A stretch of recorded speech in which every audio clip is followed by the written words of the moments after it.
Hello and welcome to my channel. In today's video, I have been talking a lot about recently with my little scary spooky dating time story, and I've got another one coming up this Friday, and it involves dating apps and people that I met through dating apps. So as you know, I have a lot of experience with using them. Mainly I've just used Bumble and Tinder and a little bit of Hinge, not a lot. And then the websites that I've used are OkCupid and Plenty of Fish. And so since I have that experience, there are definitely times where I've sat back and I've been like, I wish I knew someone who worked in tech, or I wish I knew someone who was an app developer. I've even gone out and tried to, you know what, let me stop saying I've tried. I signed up for one or two learn how to code classes, learn how to make an app, and I just haven't done it yet. But because it's not just about that, right? It's about also finding someone who will invest in this and that, and there's a whole bunch of stuff.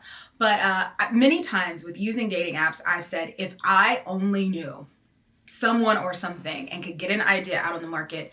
I have so many ideas of things that I would do to solve problems in the dating app world that I think a lot of users run into. And so for this video, I have narrowed those ideas down to 3 main dating apps. And I was like, you know what? I'm going to share it with the internet. And I'm not worried that someone will steal my idea because, well, this video will be my proof that I thought of it first. And also, they probably aren't any good. So if you'll just give me 1 second, I'm going to step out of my Stephanie as a vlogger, commenter, talker on the internet personality and step into my Stephanie tech girl personality. So here we go. Here I am. Here's me as a tech girl. I just put my little blue light glasses back on. It's not real complicated. Okay, let's talk about dating app number 1. I'm going to start off by identifying the problem here. So the problem with this first app that this first app looks to solve is there's a lot of people with wildly different needs, like on a core level, that are mingling and meeting on dating apps, and that leads to frustration. And many apps feature filters like where you can pick someone's personality, or in some ways like their zodiac sign. You can talk about politics, you can talk about this and that. So they feature those filters, but they don't focus on needs that have to do with people's core personalities. So my idea is for an app called Accommodate. And as you can see here, I am not at all good at taglines. So it says, find a match that speaks your language. That reads a little xenophobic to me. So me and my pretend development team, we would have to definitely think about something else. But the whole idea is somebody that speaks your language on a core level of who you are, right? So this would be the screen whenever you first logged in. This is what it would look like. So you see there in the background, you have people talking. The idea is let's get people talking. We want to talk with people that speak our language as a person. And you can go ahead and congratulate me on my excellent logo design. I mean, come on, that triangle, what does that even mean? The comma, please, accommodate. Anyway, that's what's going on here. So here's an example of what people would see when they logged on. So they would be asked questions like, what are your absolutes? And they would have 4 places that they can choose from. So your emotional absolutes, your communication absolutes, your dating style absolutes, your lifestyle absolutes. And then let's say they picked communication. So this would be an example of a window that they would see, or I'm sorry, a screen they would see. So you have all of these different options for communication during the dating period. What do you feel about read receipts? How about people saying things like good night and good morning? How should we talk to each other after a date? How do you feel about communicating about certain things once you get in the relationship? How do you feel about ghosting? Do you feel like it's okay to talk about past romantic experiences? I know that I met some people and they were like, I think it's really uncomfortable to talk about like past physical experiences or, you know, whatever you might have had with somebody. Other people don't care. And finally, like, how do you even go about making dates, right? Save the date. And then you may get to another menu and this is how it would look. So for example, kiss and tell, let's talk about the past, leave the past behind. Ghost or not to ghost, I'll do what I want. It's cool to be kind. There's a little bit of projection there for me on that one for sure. And then for example, this would be one for read receipts. Leave them on, turn them off. And the questions here are so specific so that people can answer them. And then the dating app algorithm can match them with people who speak their language. So that's the idea for Accommodate. So I really like that one because one of the things that I ran into consistently when I use dating apps was just, why am I talking to you? Why are we meeting up? Why are we talking? What is the point? You and I We're not even compatible on the basic of things. So I feel like if there was an app that pushed that real compatibility right at the beginning, and asked questions that deal with how people actually function, it would make it a lot easier. Okay, so here is app idea number 2. All right, once again, we have the problem. So I've mentioned before that I started dating really late. So I started dating, I went on my first date when I was 23. And then I had a relationship, but it was not healthy. It was a terrible experience at 25. And then I had a kind of intense situationship at 30. But in that time, in between those ages, I wasn't going on dates. I wasn't, and that's where a lot of, I think some of my insecurities and things come from, because I wasn't the type of person that would just get asked out if I was standing in a bar. I wasn't the type of person where people would be like, hey, hook me up with your homegirl. If I was in a group of people, that was not who I was. I was very much like, I don't know how to start this process. So I officially started actually trying to go on dates, for better or for worse, when I got to LA and I felt like, okay, this is a fresh start. Use the dating apps. They exist, right? But as a late bloomer, I had a learning curve like a mother. Okay. There were just things that I didn't expect because I had like this innocent outlook on the world. There were things that I was like, wait, what are they going to try to do? Wait, what's going on? And then I think dating apps in and of themselves can be these lawless places where people forget, the norms, and they forget how to treat people kindly. And they'll even justify it by saying something like, well, we met on Tinder. So I want late bloomers to have a safe space. I want everybody to have a safe space, but I do notice that if you tell somebody, if you're sitting at dinner with somebody and you say, oh, hey, so when was your longest relationship? And you don't have an answer, people are like, oh, there's something wrong with you. When really it's just, I just haven't met that person yet. So this is an app specifically for late bloomers because, like I said, I want them to have a safe space. Many apps feature a pace and expectation of behavior that can be very overwhelming to new daters. And also, there's no app that supports the mental and emotional health, of older emergent daters. And so my answer for this is an app I would call First. I actually love this little screen. I'll just sit here for a second. So yeah, so if you're looking for your first experience with something, it doesn't matter what it is. I want to go on my first date. I've never had my first sexual experience. I want to, I'm looking for my first long-term relationship. I'm looking for my first fling. Whatever it is, that's what the app will do. So here's some pros for this app. People who are starting late can feel comfortable being open about their level of experience. I cannot stress that enough. I know stories where people are like, oh, I never told this person that I had never done ... I just went in and did it and it wasn't enjoyable and I left. So a place where somebody could be open, they could be like, hey, I've never had this experience. Also, opportunities for open conversations about navigating new journeys. So for this app, I didn't do what I did for the other one where I thought about what screens would exist. But I imagine here there would be a protected message board where people could go in and say, hey, last night was my first time that somebody ever saw me naked. Oh, really? How was that? It made me feel ABCD. Great. And the most important thing about this app would be that I would have, and I didn't put it here, but I would have mental health professionals that were assigned to different groups of people if someone wanted that, and they would be on this app helping facilitate those conversations. Finally, people can connect with more experienced daters who have been screened and shown to be empathetic and compassionate partners. So, like I said, there are times when I'm talking to someone and they're talking about somebody they're maybe interested in, and they're like, yeah, but I don't know, he's never had a long-term girlfriend. Okay, we'll be his first girlfriend. Nobody ever wants to be someone who needs that first. They don't want to be their first. But some people don't have an issue with it. They're like, it's fine with me. If I click with the person, I click with them.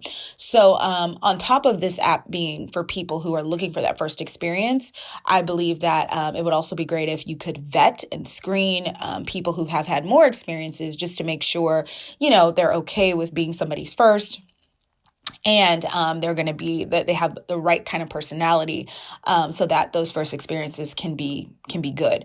And this app would be something where in order to use it, you would have to apply, kind of like Raya or the League. Okay, cons to this app: very much blind leading the blind if you didn't get enough people to sign up that had experience. And so while I think that if two people connect together, it doesn't matter what they experienced previous, I do know that sometimes for some things it's like, oh, okay, it's better if we do have somebody here that knows what they're doing. So you might have people that are together that are like, oh, I just don't know what to do. So that's definitely a downfall.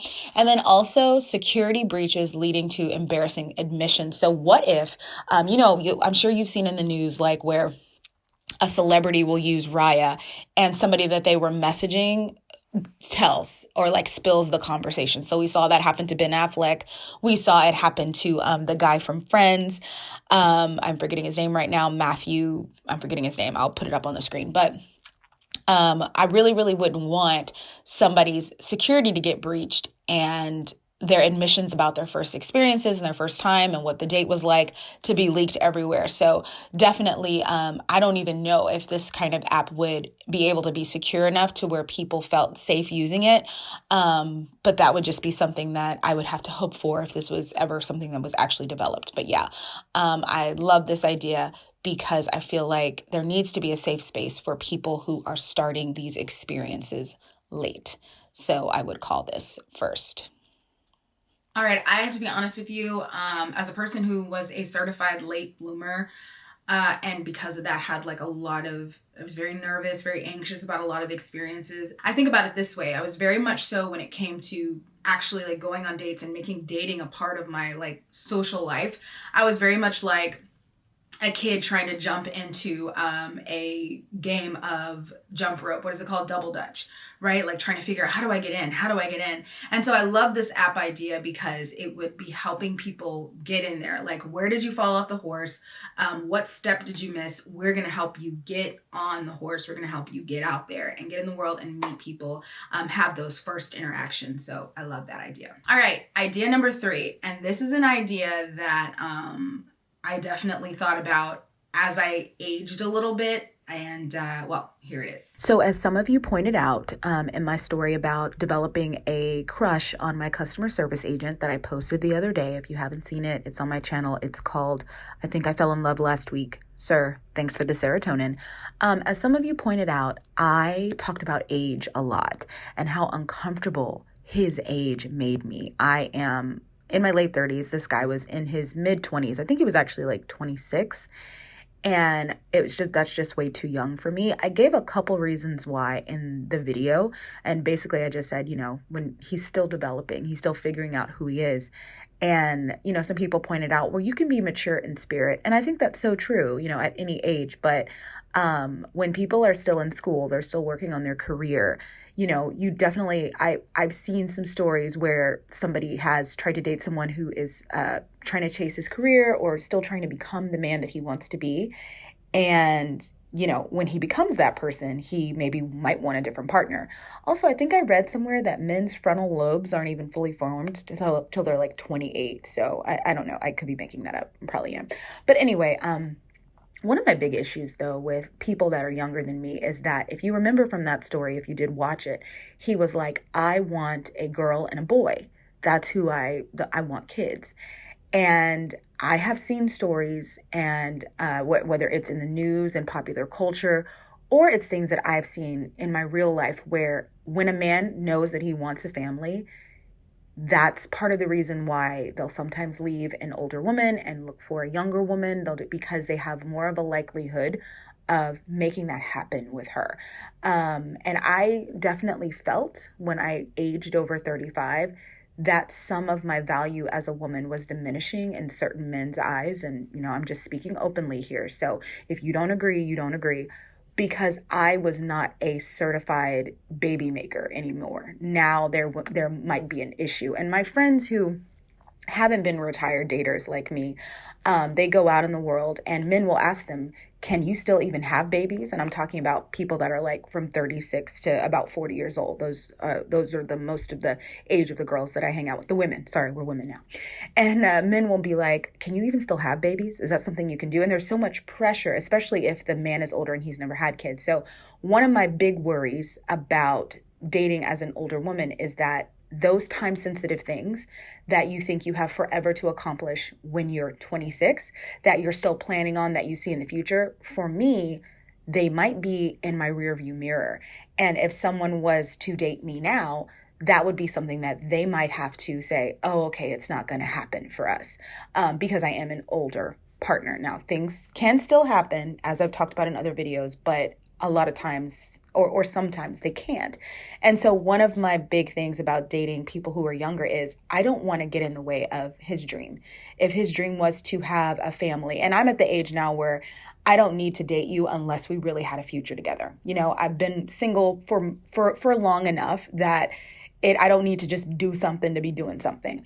And if he sees children in his future and it's something that he absolutely wants, then I don't want to get in the way of that. So that was my big issue with age. That's my big issue with younger men. However, I do wish that when I didn't have to think about that yet, so when I was between the ages of like 25 to 35, before I had, figured out like what was going on with my fertility, so on and so forth, when I didn't have to think about that, it would have been amazing if I could have met someone and we could have prioritized, okay, we want to make sure we don't waste each other's time because we have specific things we want to accomplish in the right time frame. And that's why we want to come together. We're not coming together just to hang out. We're not coming together just to hook up. We are coming together because we are in prime time to make certain things happen. And we want to make sure that we make those things a focus. And so this app, the final app here, would be called Prime. Okay, so what's the problem here that this app would solve? Well, there's a limited amount of time to accomplish certain goals. Many daters would like to meet people who keep time in mind, but current dating app culture is very take it easy, don't be too serious. There is no app that only allows users who are serious about achieving personal results within a certain time frame. And so we have Prime. I'm not a designer, but I thought it was cute. So the pros of Prime, it takes into account that people don't have forever to make certain choices about their lives. It matches people based on shared principles and life experience. And it aims to cut down on the whole running out of time threat. That's like the biggest thing I hear, especially from women specifically who are dating in their 30s. It's just like, I'm running out of time to do things that I would have wanted to do. And and I don't even just want to pin it all on if you wanted to have biological children, but also just marrying somebody in order to start building wealth together, getting into serious relationships or serious partnerships when you're in this very, very fertile period of your life to do it. Of course, you can do it at any age, but I just feel like there's a certain age where specific things, it's better if you were to start earlier, right? I also want to flip this idea of time on its head and use the word prime to just indicate like when you're in the right place in your life to meet someone and you don't want to waste a lot of time. You don't want to have to get on an app and be like, oh, you don't want anything serious? Oh, okay. You want to be able to have serious conversations up front right away. No BS, right? Hey, where do you see yourself in this? Hey, how do you see yourself doing this? Okay, great. What are you really looking for? And there's an expectation of, I'm looking for something serious, period, right? So the second reason there matches people based on shared principles and life experience, and matches them in a way that prioritizes their time. Okay, and like any of my other apps, there are cons. One of the cons here is that it would require so much security and screening that users might be turned off, especially because this would be an app where we would definitely be welcoming people who are like, hey, we want to talk about building and making families. We want to talk about, being in situations where I can be open with somebody about my desire to have kids as soon as the first date. I would have loved this between the ages of 30 and 35. Absolutely would have loved it. But it's a very unsafe thing to be so honest about because of point number 2. Users may focus only on these time-sensitive pairings and not on long-term compatibility. I have been asked this before, and I have friends that have been asked this before. People have have been like, so what do you think about having a baby together? What about, you're not in a relationship with them. They're not even exclusive with you. They don't even really see you as more than just like a factory. So there's definitely the problem of these time-sensitive pairings forcing people to be linked with somebody who may not be their best match in the long run. However, I still think this would be a good idea. It would have an age limit, right? You couldn't sign up until you were, 29. From 29 till whenever. The big point of this app would just be, we're not going to waste your time. We realize that when you're ready, you're in the prime of your life, and we want to make sure that we take advantage of that. So that's Prime. Okay, so I know that app would not be for everybody, because not everybody is jazzed about starting families or wanting to come together for those reasons. People have other priorities, but for those of us who that was something that we wanted to do, that is something that we want to do. That was something that, we wish we could have really focused on a lot earlier, but you might have felt that you couldn't be honest about it. Oh, hey, I'm just being chill. I would love it. I would have loved it if there was an app I could go on and it was like, nope, everybody here recognizes that we only got a lot of time and we have to act right now because we're in our prime. So although it can be argued that every age is your prime, it's all a state of mind. Why am I doing so much rhyming? Am I Cat in the Hat? My point is this, though. There are specific ages in life where you can't do certain things anymore. And so I love that idea for that app. So yes, those were my 3 ideas. I actually have more. I have like a whole notes app in my phone where I've thought about things, but I only wanted to come up with little mock-ups for 3 ideas because, I am lazy. But yeah, tell me what you think in the box below. What would you change about some of these ideas? Would you use any of them? Have you ever come up with an idea yourself? And of course, protect your intellectual property. If you don't feel like sharing it, you don't have to. It's just something I wanted to share. As somebody who tried the apps, was out there, was getting it in, these are things that I would have loved to have seen and options that I would have loved to have. And I felt like they would have made my journey a lot easier. Thanks for watching.